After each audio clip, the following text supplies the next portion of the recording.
नमस्कार साथियों, आप लोगों का स्वागत है गज केसरी बायो क्लासेस में। आज हम बीएससी फर्स्ट ईयर के ऑर्गेनिक के जो चैप्टर है, ऑर्गेनिक केमिस्ट्री का जो चैप्टर है एल्केन्स के बारे में समझेंगे। एल्केन्स में ये शॉर्ट नोट्स दिए हुए हैं।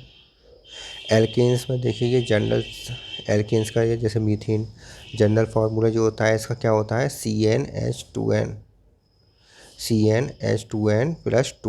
CnH2n+2 इसका जनरल फार्मूला होता है, जहाँ n का मान 1 2 3 4 5 6 7 इस तरह से हो सकता है। तो कार्बन की संख्या अगर 1 2 3 4 लगा के चले जाए तो हमें इसे जनरल फार्मूला से स्ट्रक्चर प्राप्त हो जाएगा। मीथेन, जब मीथेन में इसमें एक कार्बन है तो H के कितने हो जाएंगे, 4 हो जाएंगे, तो इसमें C के साथ 4 H लग जाएंगे। ये मीथेन का फार्मूला हो गया। ईथेन जो होता है इसमें 2 कार्बन होते हैं तो N की जगह 2 लगेंगे, तो इसमें कितने हैं 2 दूनी 4 और 2 6 6 हाइड्रोजन लगेंगे। ईथेन का हो गया। प्रोपेन का होगा तो इसमें कितने लगेंगे 3 दूनी 6 और 2 8 हाइड्रोजन लगेंगे इसमें। ठीक है, तो प्रोपेन का इस तरह से बनेगा डायग्राम। इसके बाद आता है alkane are also called saturated hydrocarbon. तो इसमें सैचुरेटेड हाइड्रोकार्बन्स जो होते हैं, सैचुरेटेड हाइड्रोकार्बन्स एल्केन्स में पाए जाते हैं, इसीलिए इनको हम क्या कहते हैं, पैराफिन्स कहते हैं। एल्केन्स को हम पैराफिन्स इसीलिए कहते हैं क्योंकि इसमें सैचुरेटेड हाइड्रोकार्बन्स पाए जाते हैं। और कार्बन के मध्य जो ओवरलैपिंग होती है वो sp3 हाइब्रिडाइजेशन वाली होती है। और कार्बन और हाइड्रोजन के मध्य जो ओवरलैपिंग होती है उसे s तथा sp3 हाइब्रिडाइजेशन कहते हैं। sp3 कार्बन की साइड का होता है और हाइड्रोजन का s ऑर्बिटल का होता है। तो इस प्रकार sp3s हाइब्रिडाइजेशन होता है और सिग्मा बॉन्ड बनता है। इसमें सिग्मा बॉन्ड का फॉर्मेशन होता है। कार्बन और कार्बन के बीच भी सिग्मा बॉन्ड होता है और कार्बन हाइड्रोजन के मध्य भी स्ट्रॉन्ग सिग्मा बॉन्ड बनता है। अब इसमें ये देखना है, इस इम्पोर्टेंट बात है कि कार्बन और हाइड्रोजन या हाइड्रोजन दो बॉन्डों के बीच की दूरी, कार्बन हाइड्रोजन जो है इनके बीच की दूरी, मतलब 2 बॉन्ड के बीच की दूरी जो होगी वो कितनी होगी, का एंगल, दोनों का जो एंगल होगा वो कितना होगा, 109 डिग्री 28 मिनट का होता है। स्ट्रक्चर ऑफ मीथेन के स्ट्रक्चर में आपको देखने को मिल रहा है कि यहाँ 2 बॉन्डों के बीच की दूरी, बीच का जो एंगल है वो कितना है, 109 डिग्री 28 मिनट का है। आगे देखते हैं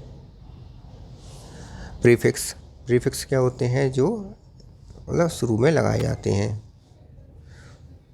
is used for those alkanes in which all the carbons are in one continuous chain.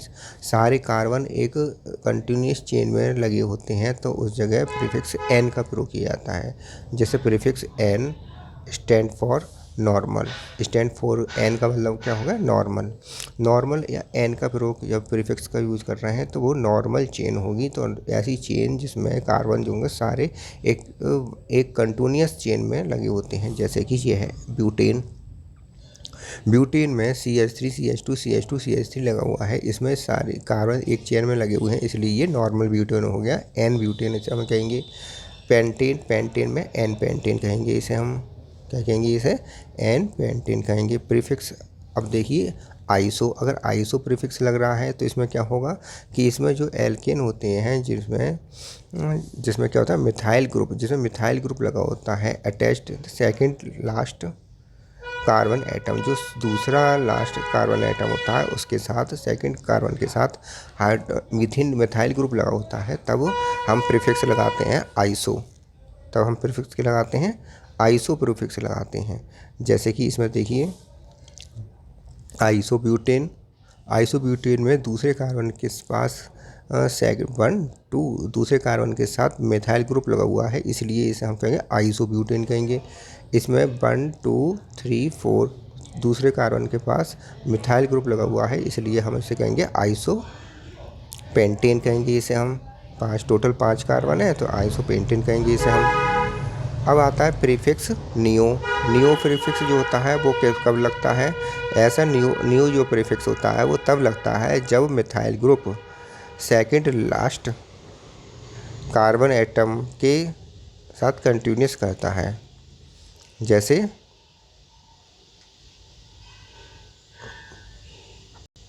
New group लगता है जब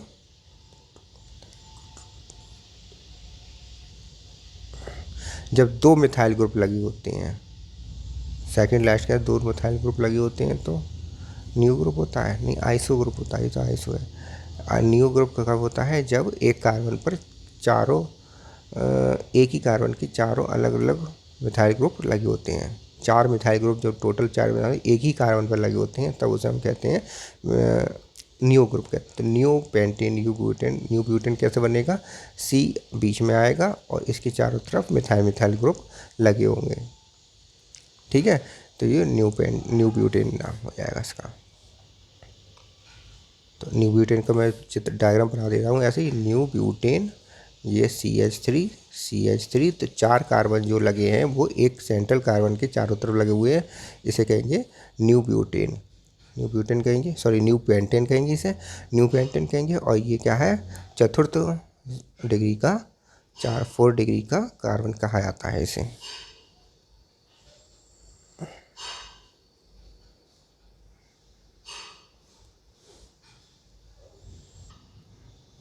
देखिए यहाँ पर न्यू हेक्सेन है। तो न्यू हेक्सेन कैसे बना है? इसमें एक कार्बन के पास चार मिथाइल ग्रुप लगे हुए हैं, चार मिथाइल चारों तरफ मिथाइल ग्रुप, चार कार्बन से एक कार्बन सेंटर पे है और चार मिथाइल ग्रुप लगे हुए हैं, तो इसे कहेंगे न्यू हेक्सेन। सही है। तो एक carbon atom attach to one other carbon atom is called primary carbon. Primary carbon कब कहते हैं? जब एक कार्बन एटम दूसरे कार्बन एटम से अटैच होता है तब इसे हम कहते हैं प्राइमरी कार्बन। जब एक कार्बन दो कार्बन से अटैच होता है तब उसे हम कहते हैं सेकेंडरी कार्बन। तो ये सेकेंडरी कार्बन होगा, जैसे एक कार्बन इधर और एक कार्बन इधर लगा हुआ तो सेकेंडरी कार्बन कहलाता है। यदि एक कार्बन के से टर्सरी कार्बन तब कहलाता है जब तीन कार्बन एटम इसके साथ लगे होते हैं, तीन कार्बन एटम इसके साथ लगे होते हैं तब ये कहलाता है टर्सरी कार्बन एटम, तब ये टर्सरी कार्बन एटम कहलाता है। और फोर्थ कार्बन, चतुर्थांश या क्वाटरनरी जो होता है 4 डिग्री कार्बन एटम जो होता है वो कब लगता है? जब इसके साथ चार कार्बन एटम लगे होते हैं। क्वाटरनरी से क्वाटरनरी कहते हैं। तो प्राइमरी कार्बन एटम ये हो गया, सेकेंडरी कार्बन एटम ये हो गया, टर्सरी कार्बन एटम, और ये हो गया क्वाटरनरी कार्बन एटम। ठीक है। इस प्रकार एल्काइल ग्रुप देख लीजिए। एल्काइल ग्रुप कैसे होते हैं कि an alkyl group is formed by removing one hydrogen from the alkane. Alkane से एक हाइड्रोजन एटम को निकाल देने से एल्काइल ग्रुप बन जाता है। They are named simply by the dropping ONE on from the name of the corresponding alkane. जो भी करस्पेंडिंग एल्केन है उसके नाम के आगे इन लगा देता है, तो ये हो जाता है एल्केन। एल्केन में से एक अन को ड्रॉप कर देते हैं, ONE वन को ड्रॉप कर देते हैं और आयल लग जाता है। एल्केन में ANE लगा हुआ है तो एन को निकाल दिया और आयल लगा दी तो एल्काइल बन गया, एल्काइल बन गया। ठीक है। एल्केन में से दोबारा समझिए, एल्केन में एन लगा हुआ है तो एल्केन में से एन तो निकाल दिया और आयल लगा दिया तो बन गया एल्काइल ग्रुप बन गया। ठीक है। तो RH में से H निकाल दिया, R क्या है? CH3, और एक H और लग जाएगा तो CH4 हो जाएगा, एल्केन हो जाएगा। तो RH में से H निकाल दिया और R अकेला रह गया तो एल्काइल ग्रुप बन गया हमारा। ठीक है। तो इस प्रकार CH4 में से एक H निकाल दिया तो CH3 मतलब मिथाइल ग्रुप बन गया। CH3 में से C2H6 में से एक H निकाल दिया तो C2H5 बन गया और C2H5 को कहेंगे इथाइल ग्रुप कहेंगे सब। IUPAC नाम कैसे लिखा जाता है? IUPAC फर्स्ट पहला स्टेप क्या है? Name the longest chain. जो लंबी सबसे पहला स्टेप यह है कि सबसे पहले लॉन्गेस्ट चेन को हम नाम देते हैं। सबसे लॉन्गेस्ट चेन कौन सी बनेगी है इसमें? ये वाली बनेगी, ये डिब्बे में दिखाई गई है। तो यह ब्यूटेन तो ये इस बड़ी वाली जो बढ़ेगी इसका नाम हो गया ब्यूटेन। 4 कार्बन है इसलिए ब्यूटेन। सेकंड स्टेप क्या होता है, number of the largest chain, number उसको नंबरिंग करना, नंबरिंग द लार्जेस्ट चेन, जो लार्जेस्ट चेन है उसको नंबरिंग करना। अब लार्जेस्ट चेन जो वाली थी 4 कार्बन वाली, तो इसे नंबरिंग करना है। नंबरिंग किधर से की जाती है, जिधर से ग्रुप पहला होता है। जैसे ये नंबरिंग है, एक ये नंबरिंग है, ये नंबरिंग गलत है। क्यों गलत है, क्योंकि इसमें यहाँ तीसरे नंबर पर मिथाइल ग्रुप लगा हुआ है, यहाँ दूसरे नंबर पर मिथाइल ग्रुप आ रहा है। तो जितना कम कार्बन नज़दीक आएगा, कम कार्बन एटम, कम कार्बन नंबर पे मिथाइल साइड ग्रुप आ जाएगा, उसे हम वो वाला सही होता है, नंबरिंग सही होती है। तो side chain will be given preference first, side chain को पहले प्रेफरेंस दिया जाता है, ठीक है। तो साइड चेन जो है वो पहले प्रेफरेंस होगी, पहले आएगी। मतलब यहाँ पर दूसरे कार्बन पर आ गई, यहाँ पर तीसरे कार्बन पर आ गई, तो पहले किस पे आएगी, दूसरे कार्बन पे। तो ये वाली हमारा सही माना जाएगा। तीसरा स्टेप में क्या है,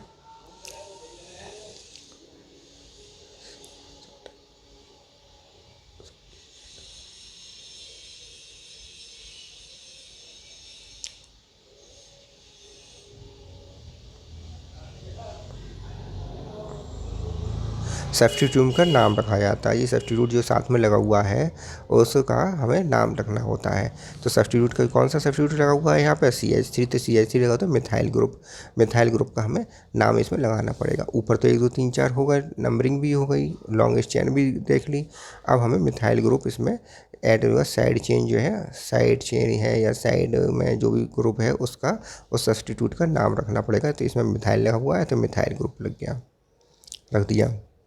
इसके बाद आता है combine the chain, longest chain, longest chain को कंबाइन करना है and substituents into the name, और नेम में, नाम में सब्स्टिट्यूएंट्स और लॉन्गेस्ट चेन को कंबाइन करना है, दोनों को एक साथ नाम रखना है। तो कैसे रखा जाएगा, देखिए ये क्या चीज़ है, पूरा ब्यूटेन, ये ब्यूटेन है। तो ब्यूटेन तो लिखना ही लिखना है हमें। और मिथाइल ग्रुप कहाँ पे है, अल्फा कार्बन पर या 2 नंबर कार्बन पर। तो 2 मिथाइल ब्यूटेन, क्या 2 मिथाइल ब्यूटेन इसका नाम हो गया। 2 क्यों रखा है, क्योंकि दूसरे नंबर कार्बन पर मिथाइल ग्रुप लगा हुआ है, सही है। तो दूसरे नंबर कार्बन में मिथाइल लिखा तो 2 मिथाइल, और पूरी लॉन्ग चेन का नाम क्या है, ब्यूटेन। तो 2 methyl. Position of the alkyl group, alkyl group की पहले पोजीशन लिखी जाती है, फिर एल्काइल ग्रुप का नाम लिखा जाता है, एल्काइल ग्रुप को अटैच किया जाता है, उसके बाद लॉन्गेस्ट चेन के नाम लिखा जाता है,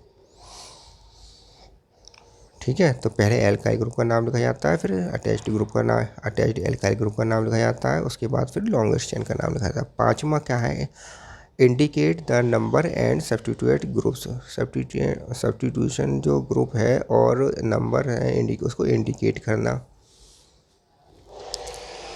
जैसे कि CH3 CH CH2 CH CH3, और यहाँ पर भी CH3 है। तो नंबरिंग जो होगी इधर से होगी, इधर से देखिए, इधर से करेंगे तब भी दूसरे पर CH3 आ रहा है और चौथे पर CH3 आ रहा है, इधर से करेंगे तब भी। तो इसमें हम किसी तरह से भी कर सकते हैं, ठीक है। तो दूसरे नंबर पर भी CH3 आ रहा है और चौथे नंबर पर भी CH3 आ रहा है। तो 2 4 डाई मिथाइल, मिथाइल ग्रुप दोनों पे मिथाइल मिथाइल है, इसलिए di methyl pentane, di methyl pentane. अगर यहाँ पर देखिए तीसरे नंबर कार्बन पर है, इधर से भी तीसरे नंबर पर, इधर से भी तीसरे नंबर, तो हम किधर से भी कर सकते हैं numbering.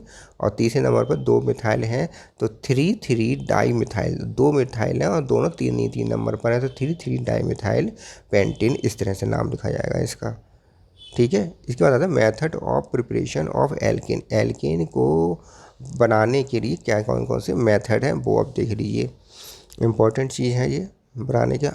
RCH double bond CH2,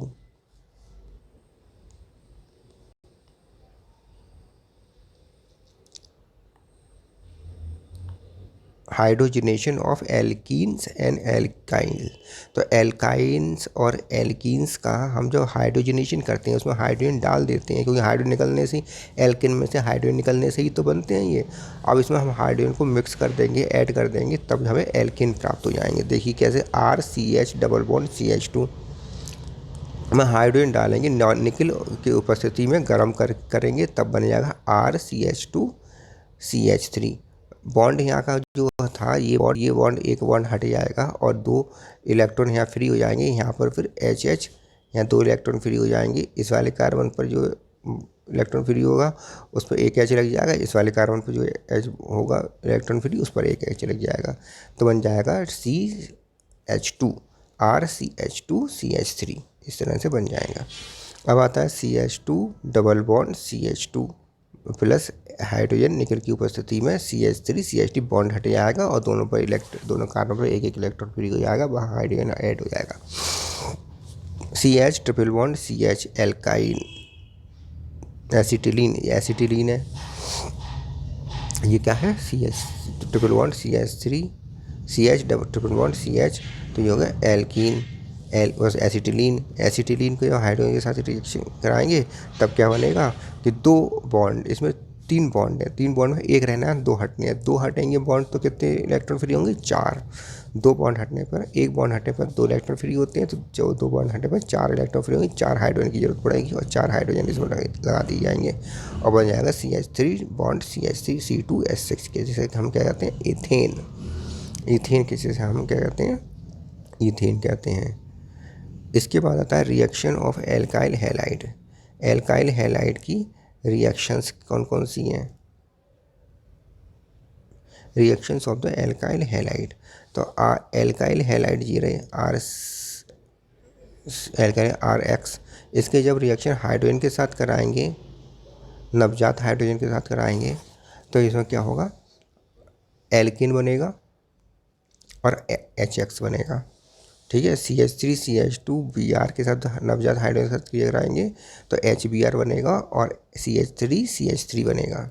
ठीक है, डीकार्बोक्सिलेशन में ऑफ द कार्बोक्सिलिक एसिड का डीकार्बोक्सिलेशन में हम देखेंगे तब इसमें क्या होगा NaOH के साथ जब क्रिया कराएंगे तब इसमें NaO और COO ये अलग रह जाएगा, RH अलग निकल जाएगा। तो RH तो एल्केन बन गया, R में जो H निकल जाता है RH तो एल्केन बन जाता है और ये क्या बन जाएगा Na2CO3 बन जाएगा। ठीक है, इसके बाद आता है चौथी reaction hydrolysis of Grignard reagent की जब हाइड्रोलाइसिस करी जाएगी तब क्या होगा। ग्रिग्नार्ड रिएजेंट का सूत्र क्या है methyl magnesium iodide CH3MgI, methyl magnesium iodide जो है ग्रिग्नार्ड रिएजेंट कहते हैं। इसकी जब हाइड्रोलाइसिस की जाएगी मतलब पानी के साथ जब क्रिया कराई जाएगी तो क्या बनेगा H तो CH3 के साथ चला जाएगा तो CH4 बन जाएगा। ठीक है, बाकी जो बचेगा MgI वो O से OH चला जाएगा तो MgIOH बन जाएगा। ठीक है, यहाँ बन जाएगा CH3 मीथेन बन जाएगा। तो ये ग्रिग्नार्ड रिएजेंट के साथ जब क्रिया कराई जाती है, जल का हाइड्रोलाइसिस कराई जाती है तब मीथेन प्राप्त होता है, CH4 में प्राप्त होता है। इसके बाद आती है boats reaction, boats synthesis. Boats synthesis में देखिए क्या है CH3Br की क्रिया जब सोडियम के साथ कराई जाती है Br और CH3Br ये 2 मॉलिक्यूल ले लिए और सोडियम के साथ जब क्रिया कराएगी ईथर की उपस्थिति में सोडियम के साथ जब क्रिया कराई जाएगी 2 मॉलिक्यूल लेंगे इथाइल ब्रोमाइड के, तब क्या होगा NaBr बन जाएगा अलग, NaBr अलग निकल जाएगा और CH3 एक साथ हो जाएंगे, ईथेन बन जाएगी और 2 NaBr बन जाएगा। ये कब बनेगा ईथर की उपस्थिति में सोडियम के साथ क्रिया कराई जाएगी, इसे कहते हैं बोट्स रिएक्शन या Wurtz synthesis. Mechanism involves the formation of an elementary reaction organization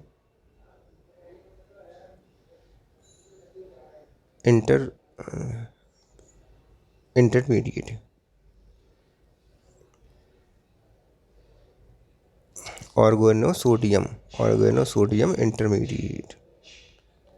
ऑर्गेनोसोडियम intermediate का निर्माण करता है। जैसे कि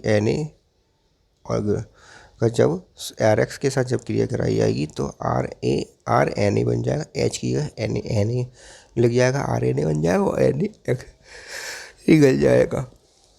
जैसे RX की क्रिया FNA के साथ किया कराएगी, RNA के साथ किया कराएगी, जब RX की क्रिया फिर से RNA के साथ क्रिया होगी तो RR बन जाएगा इथेनॉल और NaX निकल जाएगा, तो हमें NaX प्राप्त हो जाएगा।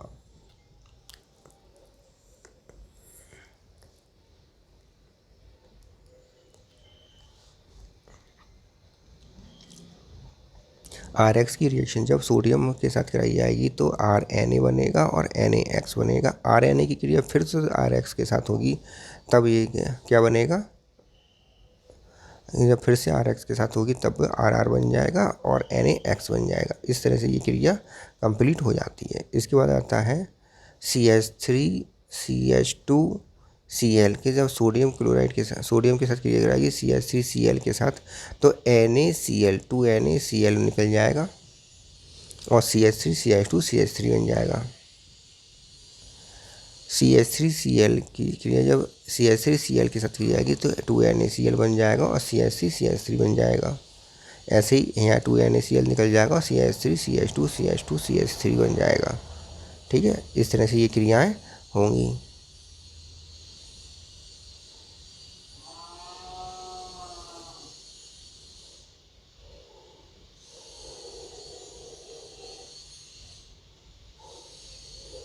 एल्केन की सिंथेसिस के लिए ये प्रक्रियाएं आवश्यक हैं।